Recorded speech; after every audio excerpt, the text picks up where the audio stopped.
Hey everybody, Eric here. Thanks so much for tuning in. Hope you're going all right. I gotta tell you, ever since I received the Steam Deck late last year, it has absolutely transformed the way that I play games. In 2017, I got the Switch. I've been a Switch gamer pretty much since then. All that changed when I got my Steam Deck. Suddenly, a vast library of PC games became readily available to me and very easily accessible. So, over the past couple months, I have been really enjoying my time with the Steam Deck, and I felt compelled to make a quick video on 5 games you should play. And plus, I brought along a special guest. Check it out.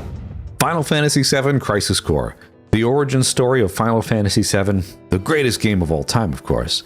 Zack's story gives life to Cloud in more ways than one, and if you haven't played it, it's a pretty decent experience made better by the quality of life additions to this remaster or remake, or better yet, reunion. The original version on PSP was graphically one of the better games on the system back in the day, but now in 2023, there's no better way to jump in than on Steam Deck.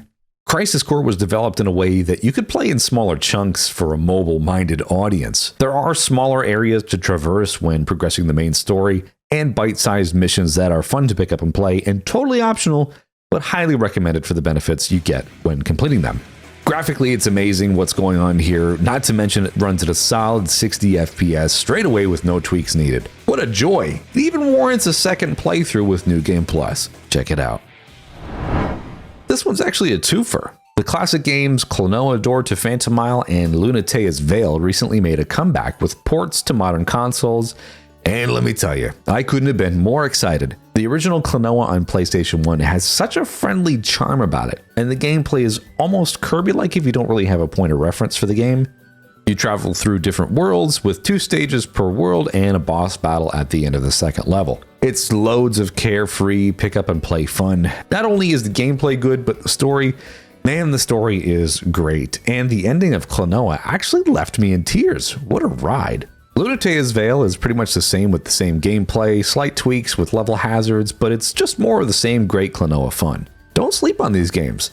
Go buy more and send a message to Namco. We want more Clonoa.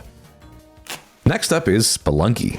Spelunky is a really fun game I discovered probably around the early 2010s, and it's really never let me down if I needed to kill a few minutes or wanted to dedicate an entire evening of gaming to it. This game is about a cave explorer who stumbles upon a mysterious cave, and what lies within is a classic platforming adventure with a roguelike twist. No playthrough will always be the same. The idea, however, is to collect as much stuff as possible and get out of there alive, if you can. Spelunky is hard. Not quite old school hard, but that new school inspired by old school hard. So you have to be crafty and buy items or steal them. Here's what we're gonna do. We're gonna steal from the item shop, and as soon as we throw a bomb in there, he's gonna start shooting at us. Ready, let's go. Ah! Oh god! I got no chance. It's a really fun game that you can play however and whenever you want, and made better all by Steam Deck. Check it out. And for our next segment, bringing on my great friend Kitsune Bites from YouTube channel Kitsune Bites. When you ask me what is a must-play game for Steam Deck, I have to go with Vampire Survivors. Vampire Survivors is a simple 2D survival game with roguelite elements to it, and the gameplay is super simple. Avoid being unalived.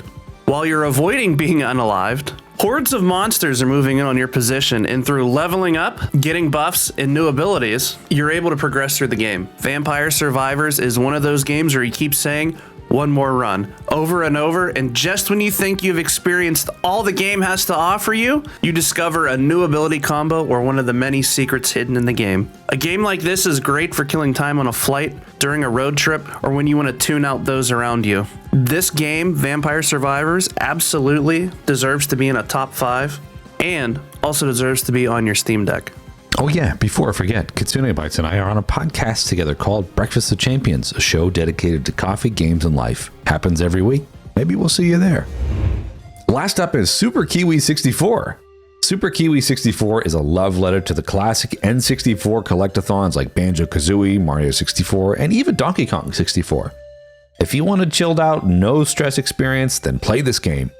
Working 100% out of the gate with no tweaks needed, Super Kiwi 64 is a relatively short game, but achievable in a brief amount of time is the insane and heavy dose of nostalgia thanks to its intentional low poly vibe. A Upon starting the game, you're dropped in a hub world that looks just like Clanker's Cavern from Banjo-Kazooie, and given no directions, you start walking through pipes which lead you to 8 unique levels packed with collectibles. The goal is just to collect everything through the use of platforming and some light puzzle work. That's it. Low effort, maximum fun, loads of nostalgia. Play it. It only takes under an hour to complete the game, so what have you got to lose? So there you have it, 5 great games to play on your Steam Deck. Now, these consoles weren't really readily available when they first launched, but now you should have a pretty alright time getting your hands on them. And you know what? If you haven't got a Steam Deck yet, I highly recommend it. And the great thing is that no matter what your taste is, if you like JRPGs, racing games, action games, puzzle games, there's so many games available on the Steam library that it's just infinite fun.